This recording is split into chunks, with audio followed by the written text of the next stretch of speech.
Welcome, sisters.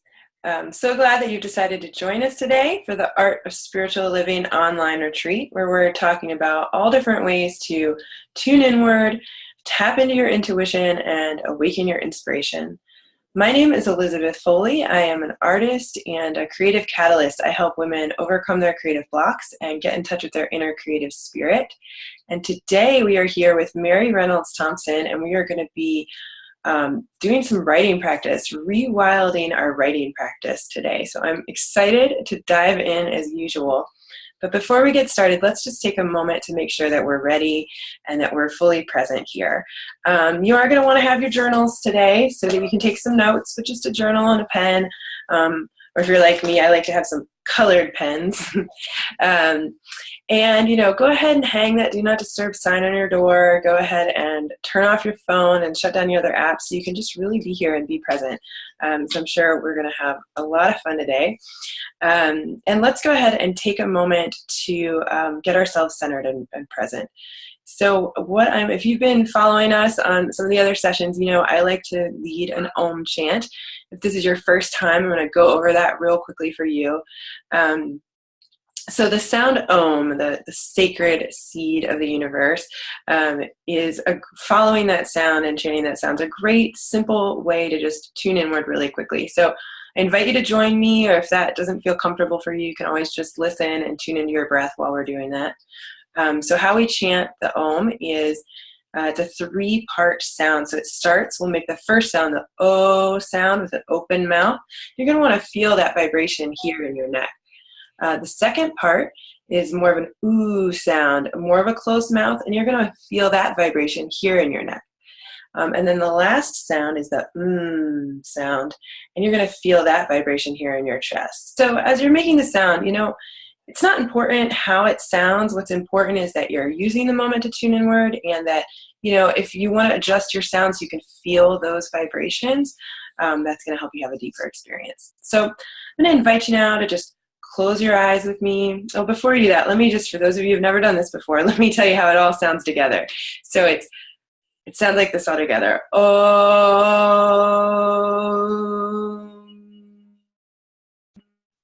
And when we chant together, what we'll do is we'll take a deep inhale in, and as we exhale, we'll chant Om, and we'll do that 3 times. All right, so now let's close our eyes together and just let your attention come to your breath. Just feeling your breath going in and out of your nostrils. Feeling your chest rising and falling as you let everything that came before this moment go. Just come fully here into this moment, focusing on your breath.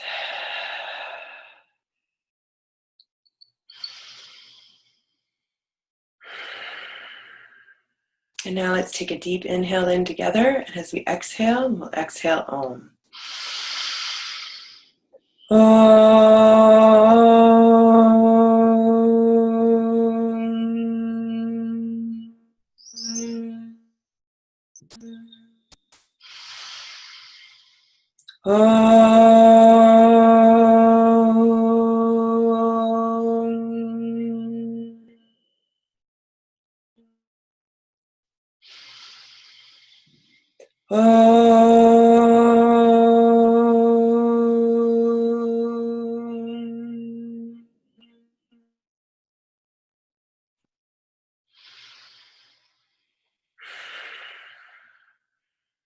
All right, when you're ready, you can open your eyes. Thank you for joining us, getting centered. Really excited to introduce today's speaker to you. Her name is Mary Reynolds Thompson. She is an award-winning author and facilitator of poetry and journal therapy. She's an eco-coach who helps people discover and live their wild soul story. She helps people bridge the false divide between outer and inner nature, earth and self, and become fully creative, connected, and alive. She's core faculty for the Therapeutic Writing Institute, the leading training institute for practitioners in the field of therapeutic writing. And she's an instructor for Tree Sisters, a nonprofit ecofeminist organization with the dual mission of empowering women and reforesting the tropics. She is the founder of Live Your Wild Soul Story and Write the Damn Book. Love that title. She leads her own retreats, talks, and workshops in the States and internationally. Her books include Embrace Your Inner Wild, 52 Reflections for an Ecocentric World, and Reclaiming the Wild Soul, How Earth's Landscapes Restore Us to Wholeness. And I want to start out today with asking you, Mary, what spiritual living means to you. I know as we were getting started, you said part of your spiritual practice is some coffee. I know part of mine is my tea. Yes. Little rituals are important. So yeah, tell us a little more. What does spiritual living mean to you? Well, I think, this is such a great question. And, I grew up going to Catholic boarding school. And what I discovered was that kind of formalized religion didn't work for me. And later in life, I began to realize that I felt most myself, most creative, and most alive when I was out in nature. And I think so much in our modern world and in our religions, we've sort of separated Earth from this concept of paradise, which is somehow off there and out of there. And so for me, really spirituality is when, quite literally, spirit comes down to earth and we begin to recognize that we live in a numinous world. And by that I mean that everything is sacred and everything has spirit, and the trees and the rivers and all peoples and the air and the light and starlight, and everything is filled with spirit. And why that, I kept pondering, why this deep sense of comfort when I was connected to nature. And I made walking outdoors really my spiritual practice. And I realized that I felt this deep sense of belonging, that I lived in this world where everything was alive and I was a part of it. I was part of this incredible, what Thomas Berry, the great sort of eco-theologian, calls the earth community, this community of life. And it's given me so much courage, that sense of belonging, that sense that my life has meaning and that each thing is here to do what it does best, to really live my own life and craft my own path.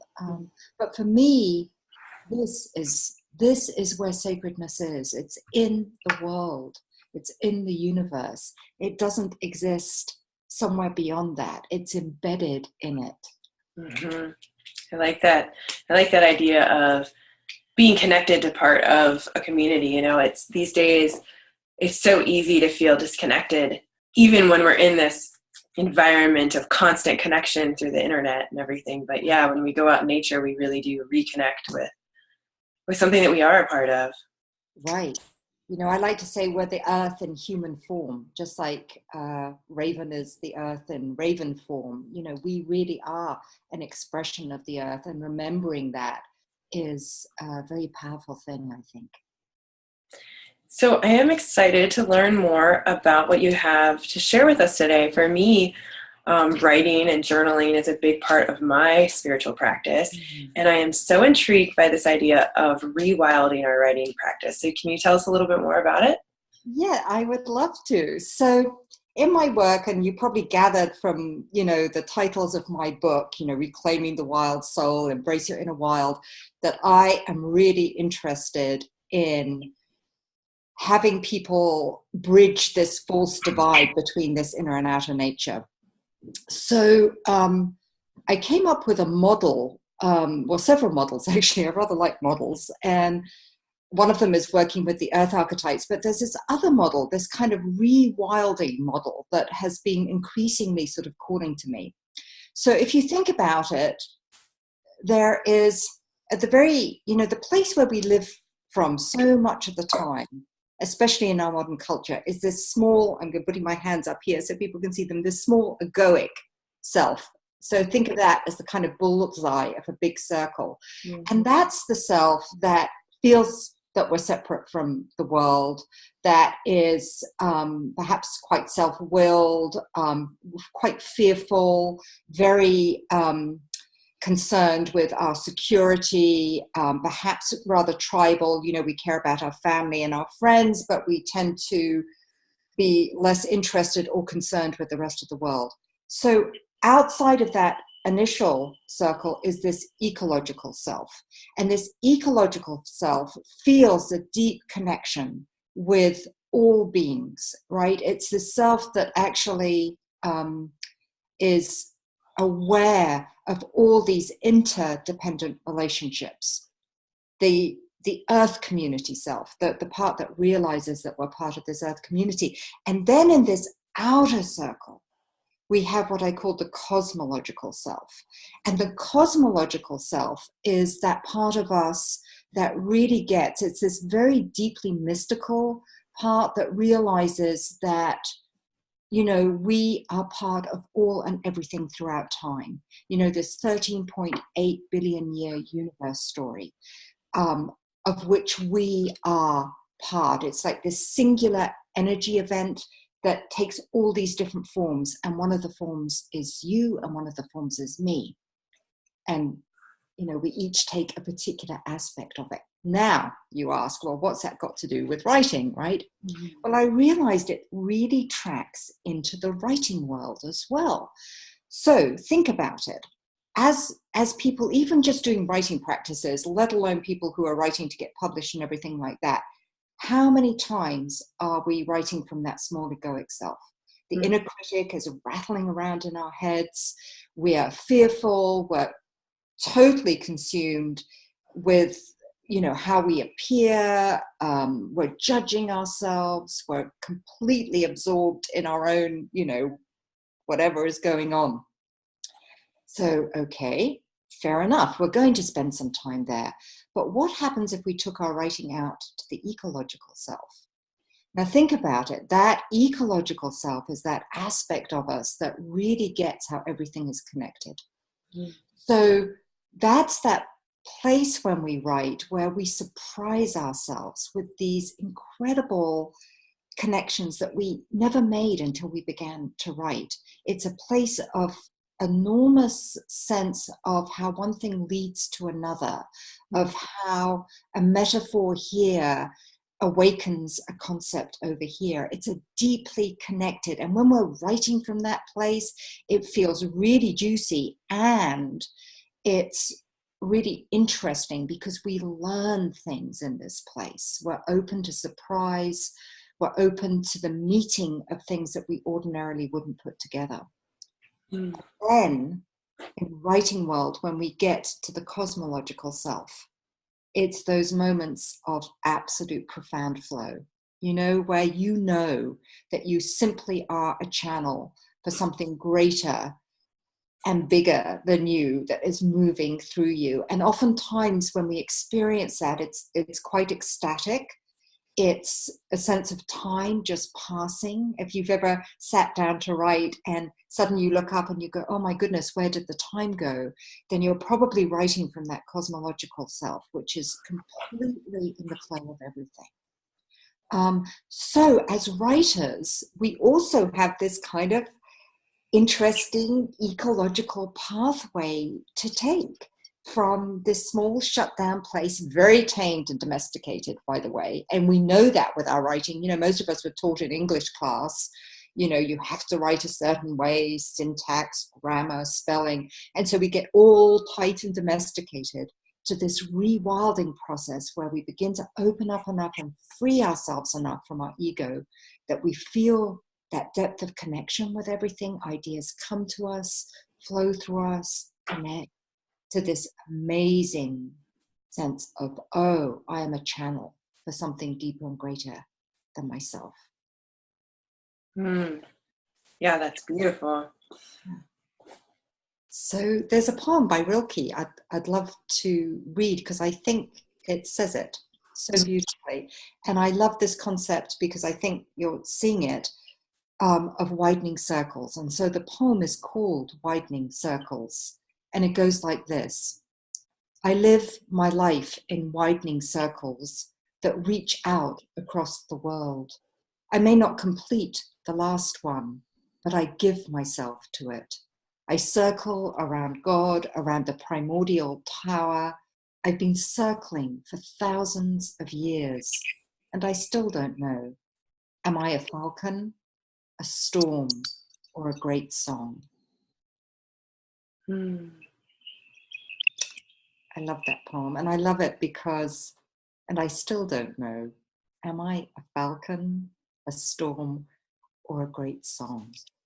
And I think there's that sense in the most wild of writing practices where that's exactly what it is. You don't know. There's something so open and wilded about it. You're writing from all these different places and perspectives.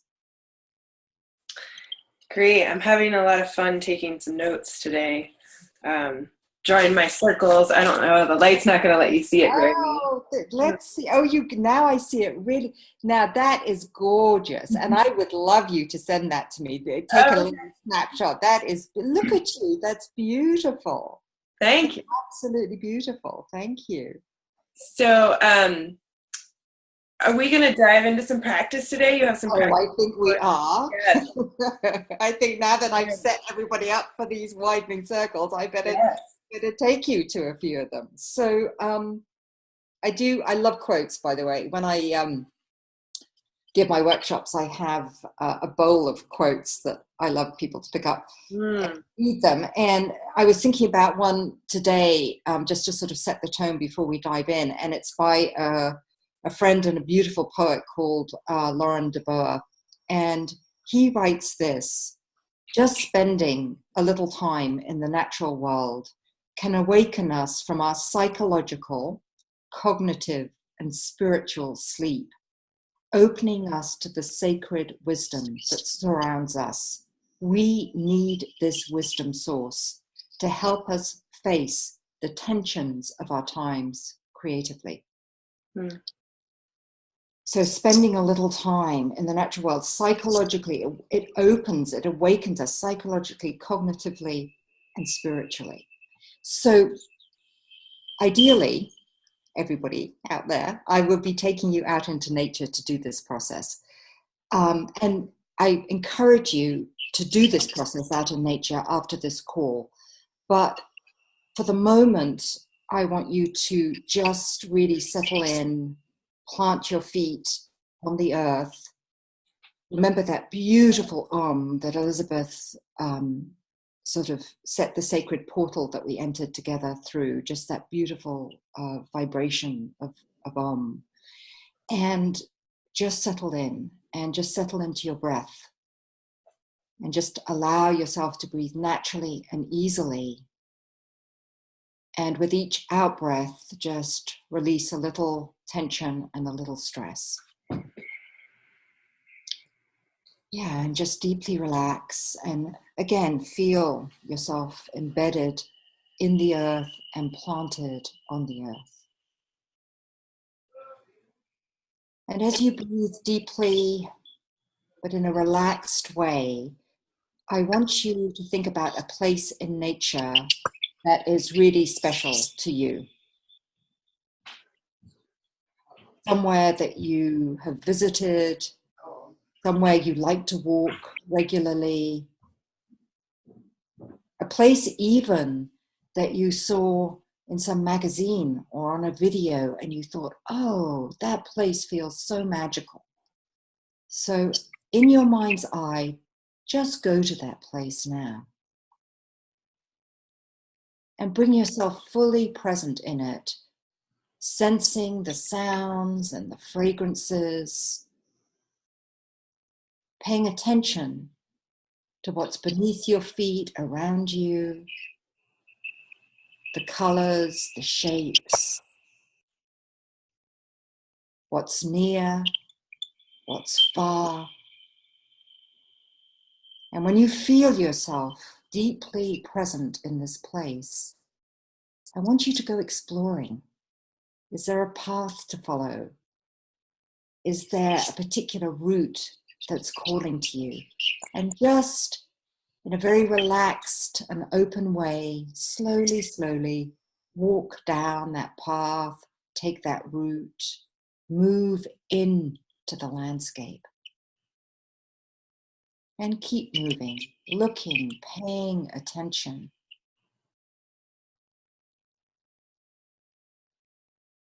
Sensing and seeing all that is available to you.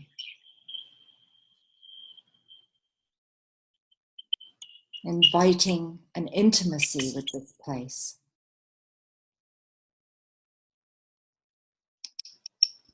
And now I want you to have your attention drawn by some being in this place. It could be a tree, it could be a bird, a flower, a rock, anything, water, anything that is drawing your attention, and just trust that and move closer to that natural being and settle yourself beside it and really look at it, really feel into it, really see it and into it. Notice everything. And I'm just going to let you in silence stay with this natural being for a few moments.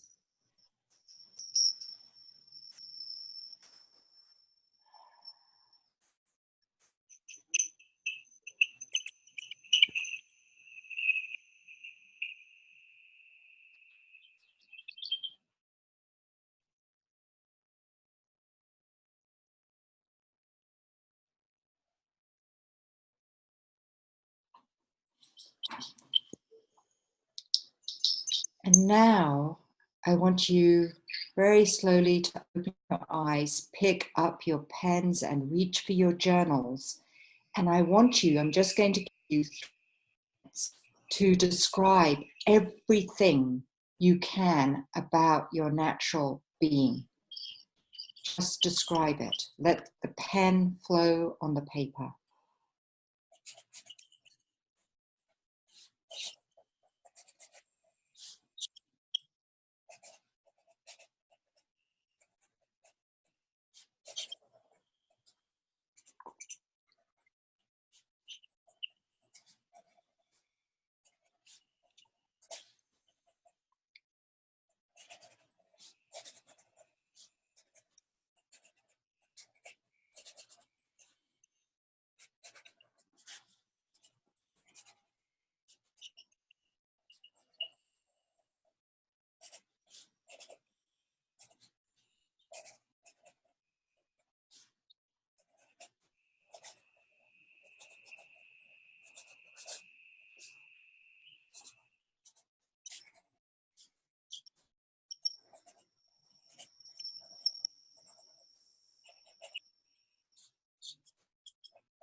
Okay, and just another 30 seconds. Just finish your description.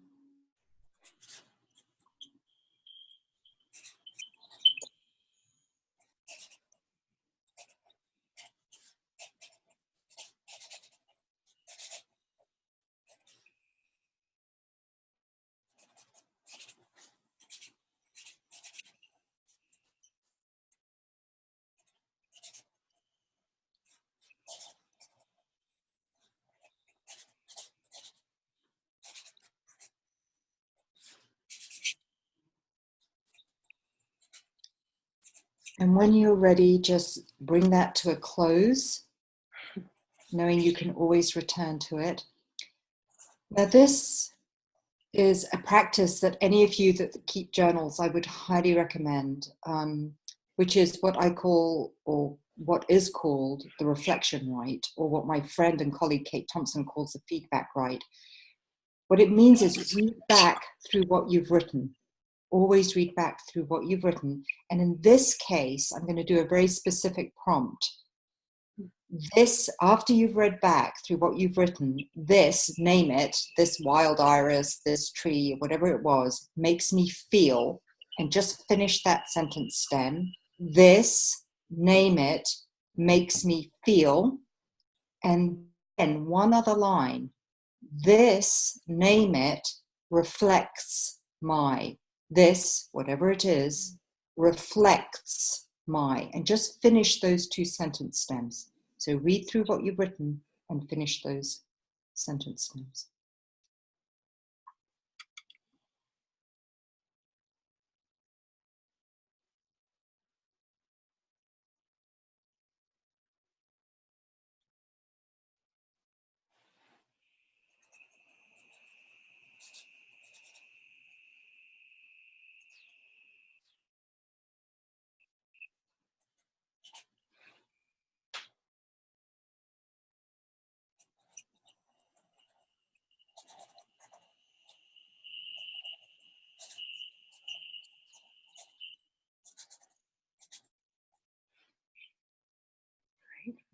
Lovely. So, Elizabeth, we can't obviously hear from everybody. Would you be willing at least, and say no, this is always a thing, full permission to say not a word, thank you, I'm not going to say it, but if you could say what your natural being was, and even just really read us those reflection lines, that would be wonderful, if you're willing. Yeah, absolutely. I signed up to be vulnerable, so here we are. It was really interesting because I immediately went to a favorite waterfall spot of mine, and it's a very kind of secluded spot in the side of a mountain. So when you said to see a path, really the only way to go was into the pool of water. Wow. And so I dove in and ended up sitting underneath the waterfall and letting the water flow onto me, which is interesting. So the first question was a lot easier to answer, or the first prompt, the waterfall makes me feel connected and supported. It was interesting because the feeling of being there was very much like I could feel the water and the pressure of it, but it wasn't pushing me away. And I also was very touched by the fact that even though this small stream of water is hitting me, that's connected to this whole pool that I'm in, and to the water, the creek that flows beyond that. So that was the feeling of connection. I haven't answered the second one yet. Okay. So yeah, and it's the second one is in this case it would be the waterfall mirrors my, right? That's the right. Yeah. Reflects my, mirrors my, exactly. So thank you so much. What a beautiful image of being in that waterfall, and that sense of gorgeous connection. Yes, love it. So this is the place, as a writing exercise, that we're kind of breaking out of the egoic. And by that, I'm not using egoic as like, oh, bad me, ego. I'm just that we're very human, and we're sort of all caught up in our human. So sometimes that second question, reflects my, is a little harder because we still have a little bit of that separation. And so what I would invite you to do is to go back to that place and just sit with that question. And what I know will be true is that the waterfall will begin to speak to you about what in you is waterfall, if that makes sense. What in you is also rushing and tumbling and spilling and into this gorgeous pool, right?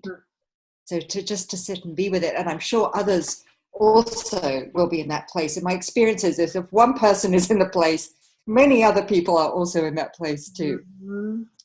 So here we're just moving into this sense of deeper connection with the more than human world. So now we're going to go into a second exercise, and we're going to have 3 exercises in total. So Deep breath. You're in for a bit of a marathon here, but you will get through it. And this one is inspired by one of my all-time favorite writers in the world. I adore her, Terry Tempest Williams. And Terry Tempest Williams, look her up. She's read Patience and Passion in the Desert, Finding Beauty in a Broken World. I mean, the list of her books goes on, and she is a gorgeous writer. And she lives in Utah, and she spends a lot of time in that desert. And so I'm going to read you a little bit of her piece as a way of warming you up to this next write. Where I live, the open space of desire is red. The desert before me is red, is rose pink, is scarlet, is magenta, is salmon. The colors are swimming in light as it changes constantly, with cloud cover, with rain, with wind, with light, delectable light, delicious light. I want to learn how to speak the language of red. Red cries out for the body. Open the body and it bleeds. There is danger with red. Red is rage, is hot, too hot to touch, a burn on the hand quick to destroy. I know my own anger is lightning, its searing power capable of blistering skin. The reactionary stance of red lacks wisdom. It can hurt more than heal. To see red is to see destruction. But to see red over time is to understand its capacity to transform. White horses in our valley eventually turn red. The red rock desert of southern Utah teaches me over and over again, red endures. Let it not be my rage or anger that endures, but a passion for the blood-root country of my burning soul that survives. Oh. So, what she does is she just plays with all these different connotations of red, right? She just lets, you could see how somebody writing like that would be doing exactly what I talked about in this ecological area of writing, where we're making all these connections. She's seeing it as desire. She's seeing it as the beauty of the red desert. She's seeing it as anger. She's seeing it as the horses in the valley that turn red. So she's just playing and letting her imagination leap from connection to connection around this one word red. So now what I would like you to do is write down this sentence stem.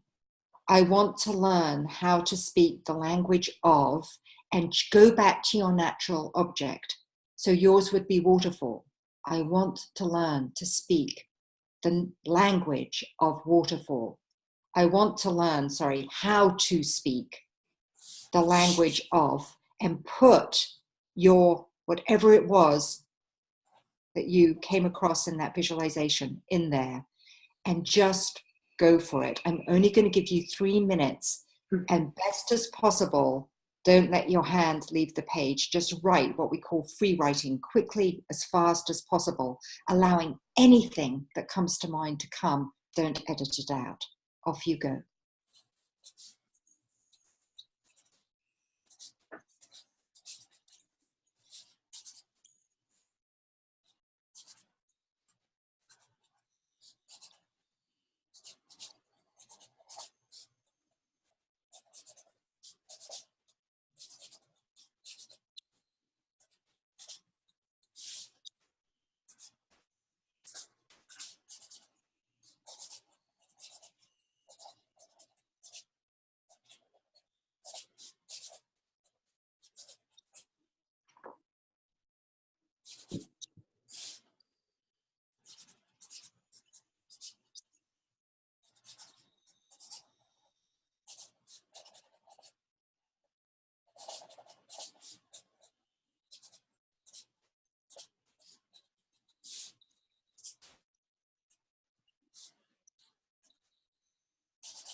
And if you ever get stuck, just repeat the line, I want to learn how to speak the language of, and just allow that to be a sort of rhythmic heartbeat in your writing. So if you get stuck, just repeat that line, see what follows.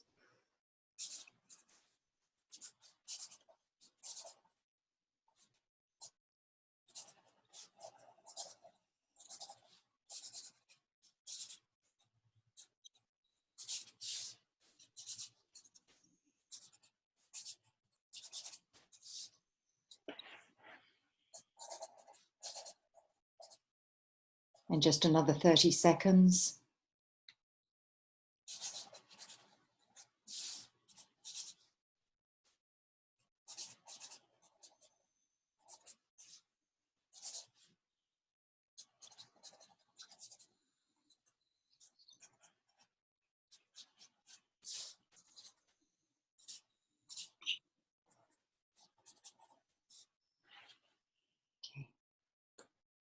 So now we are making a practice as journal writers, as writing practice people, of reading back through what we've written.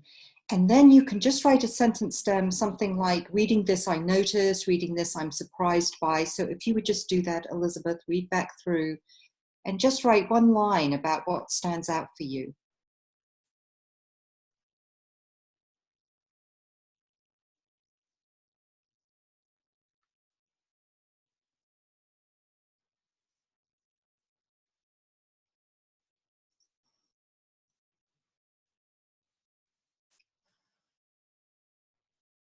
And everybody else listening, do the same.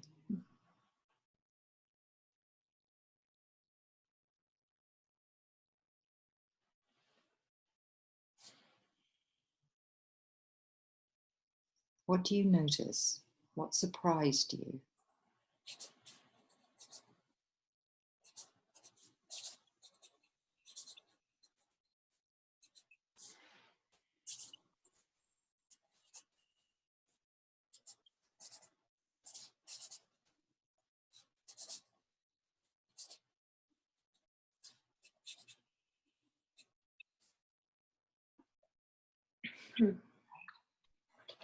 So, question for you, very vulnerable. I think you're so brave to be doing this, as all of you are out there. Are you willing to read any part of what you wrote? Yeah, I am actually. When you asked me what I noticed, the main thing is I'm actually struck by how profound it feels to me. I'm going to tell you, I wrote in cursive, Yes. and so I'm having a hard time reading some of what I wrote. Yes. But we'll try. Right. So I wrote, I want to learn how to speak the language of waterfall. Waterfall burbles and giggles. It tumbles happily on its path, trusting anyway the fall, enjoying landing in the still quiet pool, enjoying entering. Oh, see, here's the can't read the cursive part. That's okay, you're doing great. Oh, Water isn't always easily read either. enjoying continuing on in the river. It hits rocks, it slows down and speeds up, and it accepts it all without judgment. Waterfall is too loud. It cannot be disturbed with the sounds of others. It is busy making its own music. I want to learn to speak the language of waterfall, the language of flow, of acceptance, of a million voices singing as one. Yeah. Oh no. All right, so this is what I wrote. I want to learn how to speak the language of waterfall. Waterfall burbles and giggles. It tumbles happily on its path, trusting the fall, enjoying landing in the still, quiet pool, enjoying, oh, this is the part where I can't read my cursive. Enjoying its way on the river. It hits rocks, it slows down and speeds up, and it accepts it all without judgment. Waterfall is so loud, it cannot be disturbed by the sounds of others. It is busy making its own music. I want to learn to speak the language of waterfall, the language of flow, of acceptance, of a million voices singing as one. That's my hand on my heart. That's so beautiful. Thank you so much. Yeah. Absolutely beautiful. And I'm imagining that after you've read that, some of that first question, this waterfall reflects my or mirrors my, is becoming clearer to you. Mm-hmm. Yeah, absolutely. Yeah, Absolutely. yeah. So what did you write on your reflection right? I'm sorry, ask that again. Oh, sorry, your reflection right. Did you write when you read back what you wrote? What did you other? You Oh, read that it was really profound. That's right. That yeah. yeah, that it was this really profound experience. Wonderful. Yeah, actually, I'm surprised, like, in just this, we haven't really been on this call for very long. That was a very short meditation that we did. And that's what struck me about it, like, especially this last line that I wrote. Um, the idea that a waterfall is the language of a million voices singing as one. That really strikes me. Like, wow, that came from me. Wow, Wow. Beautiful. Yeah, beautiful. So I think what you're also really speaking about is the power when we tap into natural metaphor, and everything in nature is a metaphor. Mhm. Everything. And metaphor, according to Marianne Woodman, is this really embodied, she's the Jungian, it's embodied language. In other words, it's language that lives in the cells of our being, that isn't, just sitting up here in our heads, that really we ingest, that we take into ourselves. So when we do these simple exercises of really beginning to explore these metaphors in nature as aspects of our own nature, we're tapping in to a river or waterfall of language that has incredible and immense power. So I think that's why you're going so deep so quickly. Mm. So now we're going to do our third writing piece. So just take a deep breath, and if you need to do a little stretching, I like to always just feel that energy moving, because you're going to go into a different place. And remember, this is the big, wide cosmological circle. This is where we get that we so belong here, because we are part of this 13.8 billion year story, and that everything that exists and everything that has ever existed is part of the singular energy event that has taken all these different forms.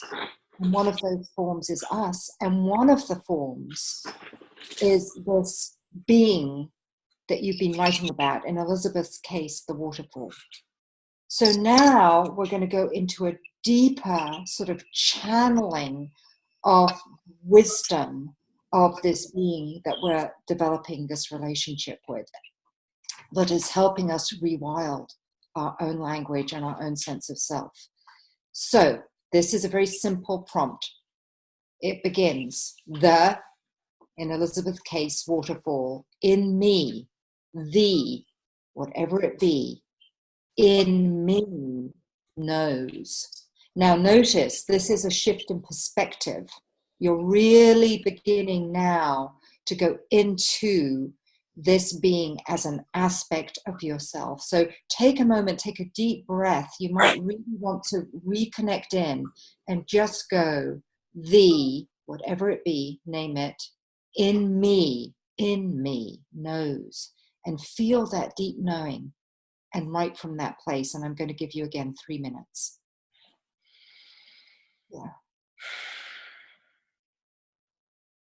And don't edit anything. Just let whatever wants to come.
So I'm going to give everybody else listening just another 30 seconds and just finish your thought. Is there anything else that this being knows that in you? Just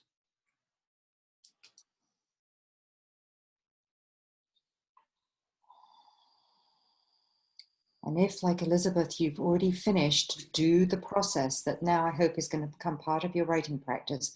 Read back through it and just write one line. This is what I noticed. This is what surprises me, or this makes me feel. Anything that kind of captures the essence of that experience of what you wrote.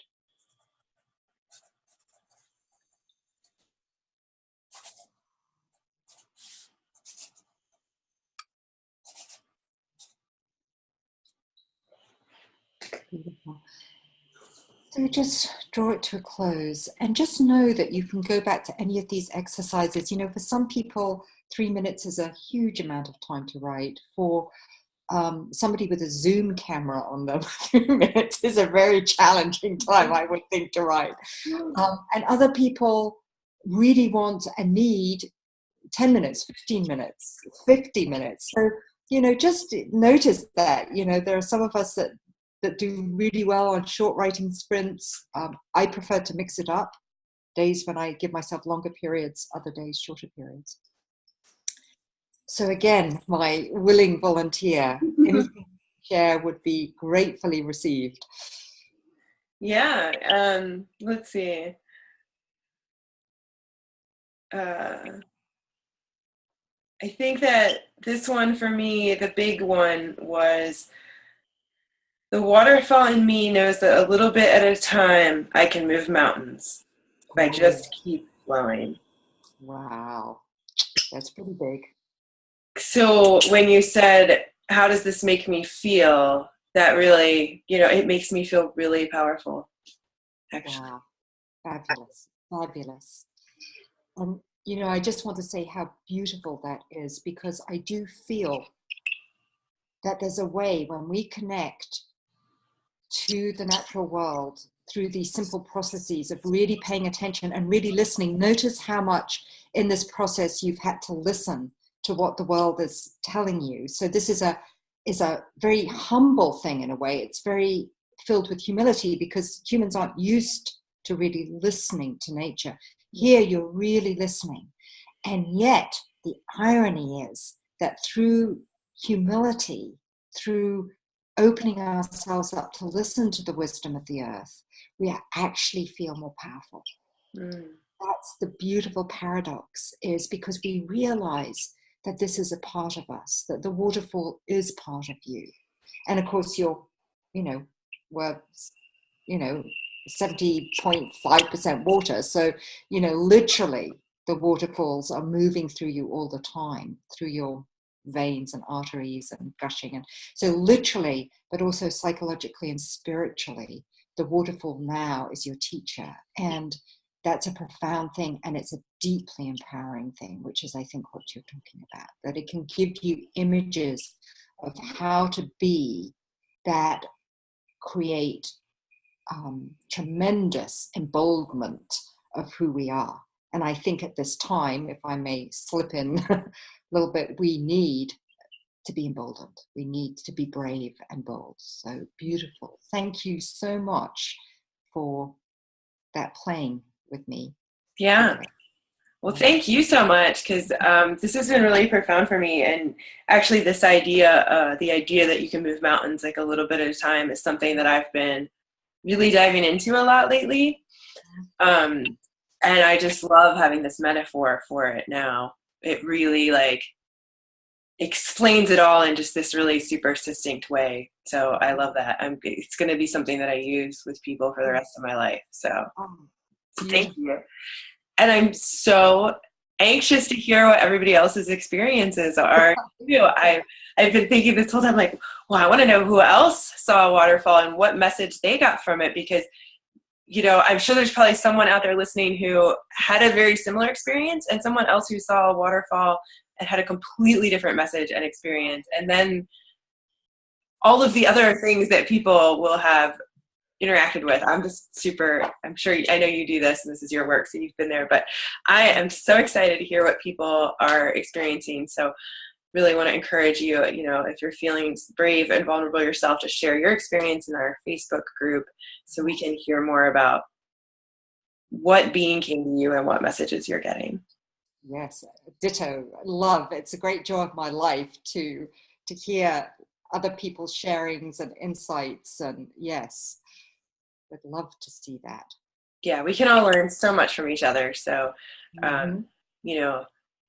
I feel like when we have an interaction with someone like this, with you, Mary, giving us this gift of this experience, that we get to give it back to you a little bit by sharing about our experience. And we all. That's true.